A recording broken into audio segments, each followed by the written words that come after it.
Spectrum TV, broadening your horizon.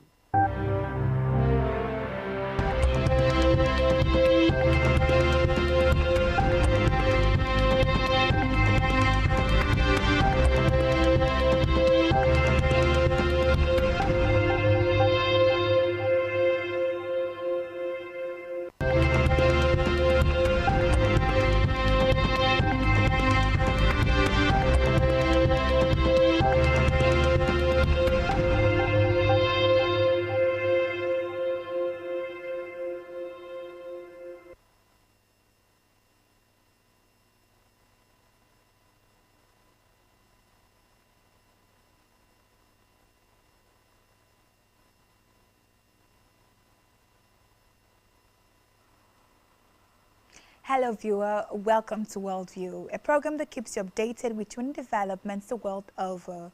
My name is Emedion James, reaching you live from Uyo. Let's take a look at some of the major headlines that we have for you today. U.S. officials says Trump's envoy Witkoff to travel to Europe and discuss Gaza. WHO condemns Israeli attacks on facilities in central Gaza. Trump says Philippines goods to face 19% tariffs. Russia begins major naval drills in the Pacific and Arctic Ocean and the Baltic Sea. I'll bring you details of the stories and more in just a moment.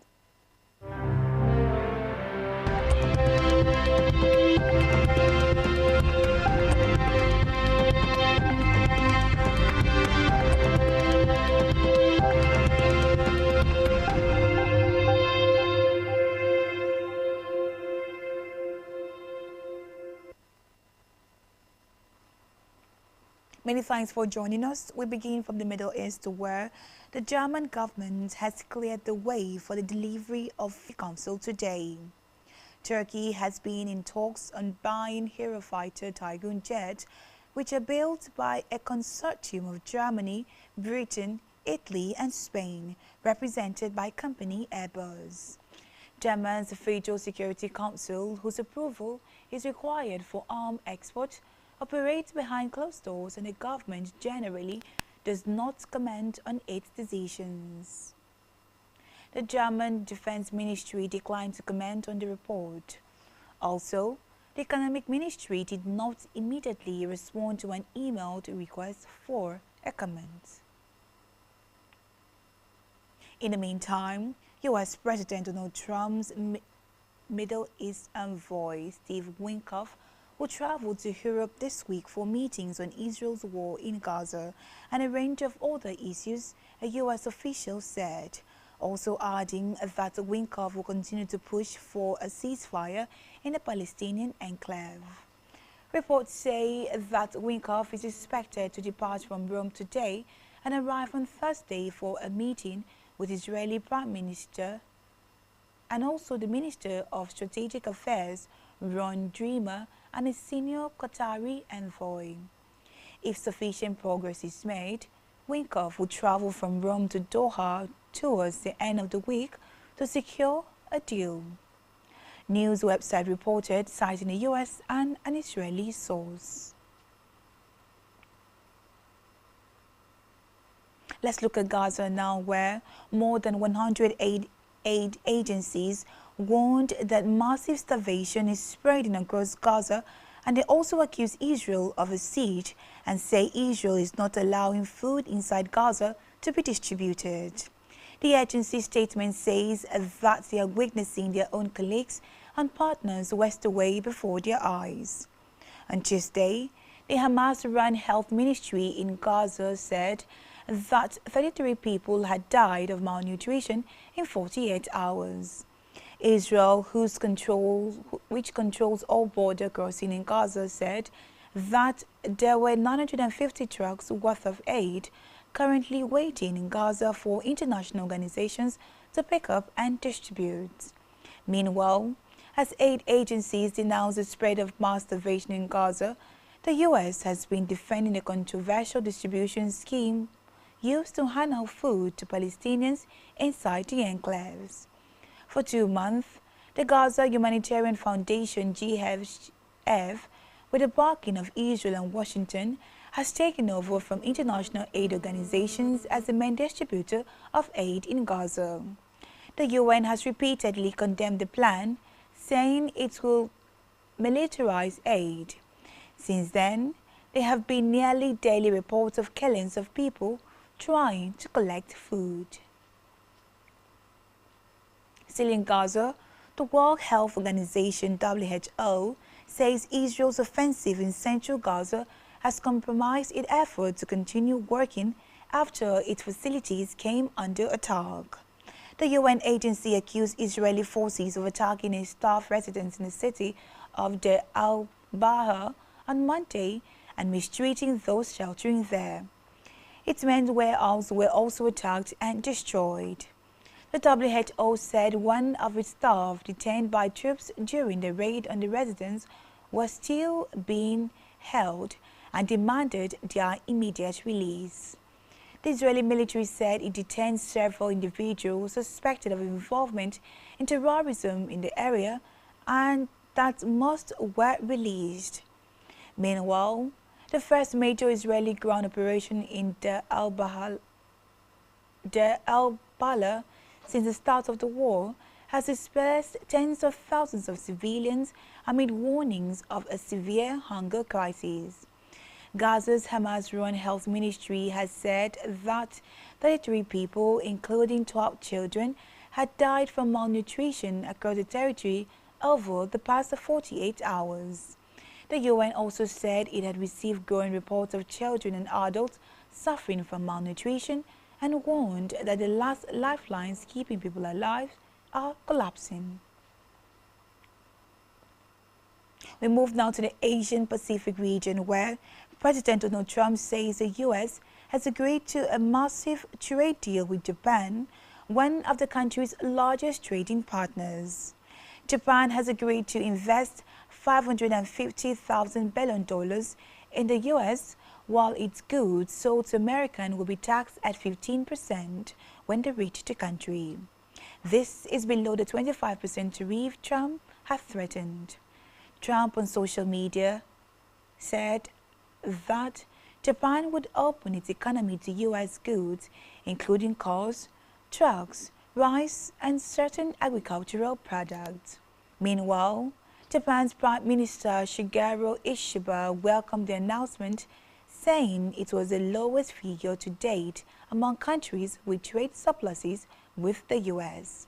He also added that today the agreement could mean U.S. tariff on vehicles and parts could be cut to 15% from 25%.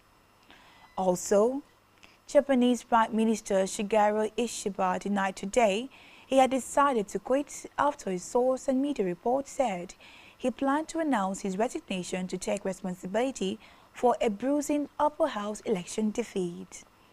Asked about media report that he had expressed his intention to step down as early as this month, the 68-year-old leader Ishiba told reporters at the party headquarters today, "I have never made such a statement. The facts reported in the media are completely unfounded." Still in Japan, the European Union and Japan will work more closely to counter economic coercion and address unfair trade practices, European Commissioner President Ursula von der Leyen told reporters today. Von der Leyen's comments came after an EU-Japan summit with Japanese Prime Minister Shigeru Ishiba as the EU struggles to conclude a trade deal with the United States and a day before potentially tough meetings with Chinese leaders.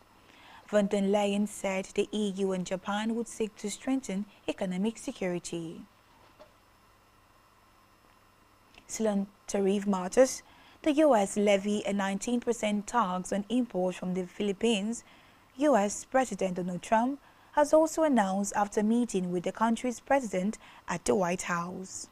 Trump wrote on social media that the new tariff was part of a wider pact in which the Philippines would remove duties on U.S. goods and the two countries would cooperate militarily. He wrote on social media, offering no further details about the apparent agreement, that it was a beautiful visit and they concluded their trade deal. The plan, which was not immediately confirmed by Philippines, would leave the country facing a tax even higher than what Trump had threatened when he first announced sweeping global tariff in April. Trump said his goal with instituting tariff was to push countries to drop policies he saw as unfair to the U.S. In China, China is clearly trying to interfere in Taiwan's democracy, and it is up to Taiwan's people to decide who should be removed from or stay in office. The island's government said today ahead of a recall vote for around one-fifth of lawmakers. On Saturday, Taiwan voters will decide on the fate of 24 lawmakers from Taiwan's largest opposition party, the Kuomintang, in a recall campaign started by civic groups who accuse the lawmakers of cozying up to Beijing, which views the island as its own territory.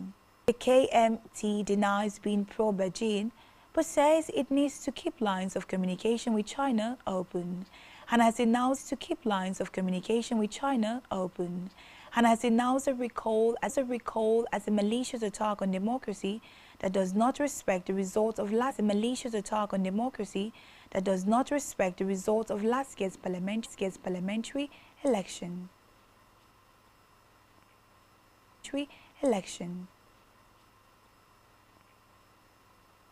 In a separate development, Australia has paid the United States $803. The United States, Australia and Britain unveiled details of a plan to provide Australia with nuclear-powered attack submarines from the early 2030s to counter China's ambition in the Indo-Pacific. Australia committed to spend $368 billion over 3 decades in its biggest ever defense deal. We're going a quick break right now, but after the break, we'll take a look at Russia, where Russia begins major naval drills in the Pacific and Arctic Ocean and the Baltic Sea. Do stay joined to us for these and many more stories right after the breather.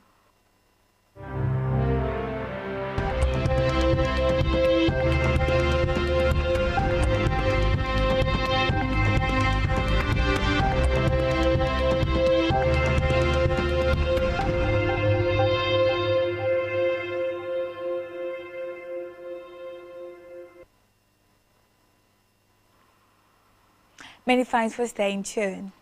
Let's move now to Europe, where the Defense Ministry said that Russia today began major Navy drills involving more than 150 vessels and 15,000 military personnel in the Pacific and Arctic Ocean and in the Baltic and Caspian Seas. The ministry said, including unmanned systems. Also, adding that at sea, the crews of the ships will practice deployment to combat areas, conduct of deployment, and economic activities. They will also practice repelling attacks by air attack weapons, unmanned boats, and enemy drones, ensuring the safety of not into misplaced Ukrainian lobbying after Italian authorities cancelled a classical music concert by Russian conductor Valery Gergiev. Gergiev, who is an admirer of Russian President Vladimir Putin, has been expected to lead an Italian orchestra and a soloist from St. Petersburg with Putin and Moscow's war in Ukraine. In Ukraine, President Vladimir Zelensky has signed a bill that critics say weakens the independence of Ukraine's anti-corruption bodies, sparking protests in several cities and drawing international criticism. The new law grants the Prosecutor General control of the National Anti-Corruption Bureau and Specialized Anti-Corruption Prosecutor's Office, and critics say it undermines their authority. In an address today, Zelensky said both agencies would still work but needed to be cleared of Russian influence. After the bill passed, hundreds of people gathered in Kyiv for the big anti-government protests since the start of Russia's full-scale invasion in February 2022. In his overnight address, Zelensky also criticized the efficiency of Ukraine's anti-corruption infrastructure, saying cases had been lying dormant. Let's move now to evidence of leading an effort to falsely tie him to Russia and undermine his 2016 presidential campaign. A spokesperson for Obama denounced Trump's claims, saying these bizarre allegations are ridiculous and a weak attempt at distraction.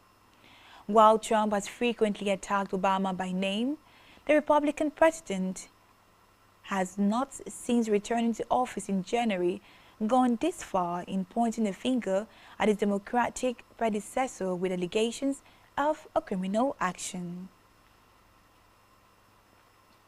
In a related development, Donald Trump has decided to pull the United States out of the woke and divisive UN Culture and Education Agency, UNESCO.